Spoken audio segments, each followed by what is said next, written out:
But yeah, for him, I think what you heard there, Mike McDaniel, right? Unintended consequence. That was the word to me. Because, yeah, the last year was all about don't get hurt, the jiu-jitsu stuff, all of that.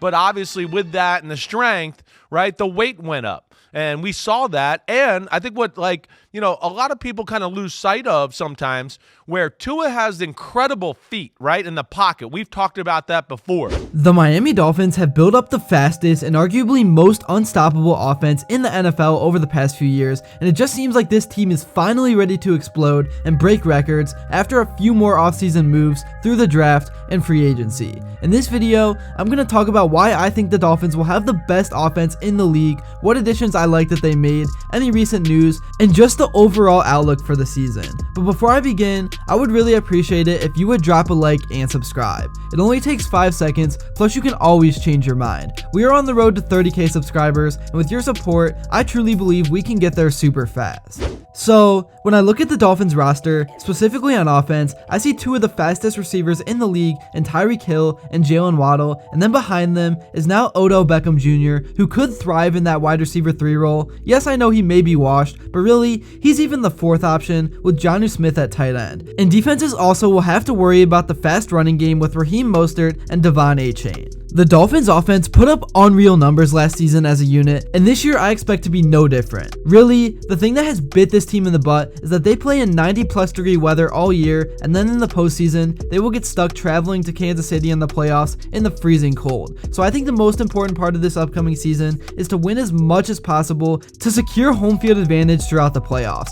That is how I think this team can set themselves up for a Super Bowl run. So they need to come out red hot right out of the gate. Anyways, now talking about the defense a little bit, when Anthony Weaver starts breaking down his roster choices in the secondary, corner and safety may be the easiest choices on his entire defense. Far from set and secure, the Miami Dolphins' talent at the positions are pretty easy to identify. Weaver is a former secondary coach, and he likes using physical and smart players. The Dolphins have a good nucleus to work with, and Weaver can focus more on developing the players that fit his system rather than being stuck with guys he may not want. For Weaver, the canvas is nearly blank entering the 2024 season, giving him the paintbrush to create what he's hoping for. For the Dolphins coaching staff, corner may be the harder of the two positions to align. Jalen Ramsey and Kendall Fuller will be the Dolphins' outside corners entering 2024. Behind them and in the slot will be Kader Kohou. Last year's second-round pick Cam Smith will be free of Vic Fangio's doghouse and should get more opportunities in camp and during the season. With Nick Needham and Elijah Campbell working out at safety, the Dolphins may opt to move both back deep,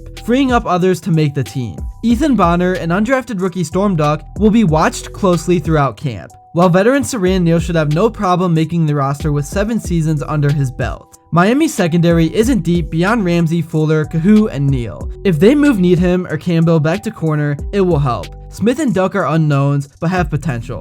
At safety, the Dolphins will run with Jordan Poyer and Javon Holland. Needham and Campbell are doing cross-training to provide depth, but Miami's true backup safeties are rookies Patrick McMorris, Mark Perry, and Jordan Colbert. There is always a possibility that the Dolphins could add another safety, and I expect that to happen before camp starts. Who they go after is anyone's guess, but it is more than likely given the experience at the position. Maybe Justin Simmons, that'd certainly be a statement signing if it goes down. The Dolphins wrapped up the offseason program this past week by holding minicamp, which concluded a month's worth of on-the-field work conducted by the team's veterans, newcomers, and the rookies. Miami's coaches had plenty of goals for this offseason, like implementing new plays for the upgraded tight end unit, working on the chemistry in the passing game, and test driving Anthony Weaver's new defense. Some of those goals were achieved, but there were also a number of issues and factors that contributed to Miami's offseason drama. When a player tells the media, the market is the market, 3 times when addressing negotiations for a multi-year deal, that's a clear indication that the deal isn't close. Tua TAGOVAILOA held a sit-in all offseason, skipping days and limiting his participation to 7-on-7. There's no indication that will change if he and the Dolphins don't find some middle ground on the multi-year extension he's adamant he needs before the start of the regular season. So if a deal doesn't get done,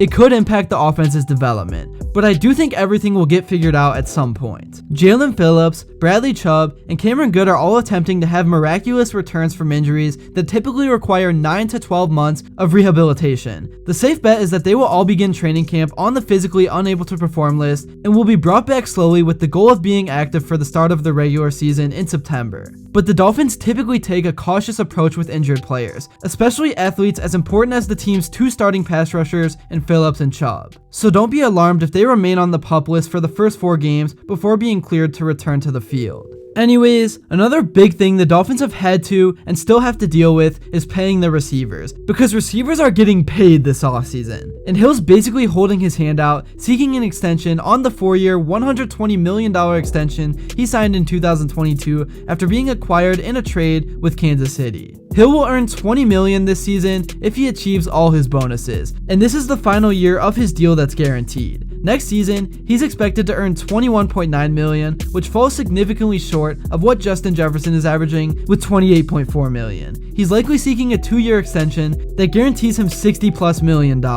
Moving on, while Odell Beckham didn't participate in on-field work for the Dolphins because of an injury Miami trainers are being cautious with, he did get himself involved with the throwing competition the quarterbacks were having on Wednesday, and it showcased how good of an arm the 10-year veteran has. Beckham lobbed a pass 60 yards downfield and hit the goalpost in 1 try, as if it were easy. Miami coaches couldn't help but notice how good of an arm Beckham has. And he's been involved in many trick plays in the past, such as when he would throw touchdowns to Jarvis Landry. Looking at the Dolphins' schedule this year, they have a really good run of winnable games, and like I said, it's going to be super important that they don't have any slip-ups for the playoff standings. They play the Jags, Bills, Seahawks, Titans, and Patriots to open up the season, and I expect them to go 4-1 in those games. A lot of this season is going to come down to staying healthy and the production of Tua, as well as the defense holding their own. If I was a Dolphins fan, I would be super excited for this season, and I know it's been a big letdown seeing them implode in the playoffs in cold conditions, but that is why I said that they need to win in the regular season to set themselves up better for success. That's really all I have to say for this video. Thank you all so much if you made it to this point, and if you enjoyed and haven't yet, please make sure to drop a like and subscribe, because your support truly does mean the world. And also, follow me on Instagram, because I am starting to post cool sports content on there every single day, and also, let me know what you would like to see next. And until then, I will see you all later.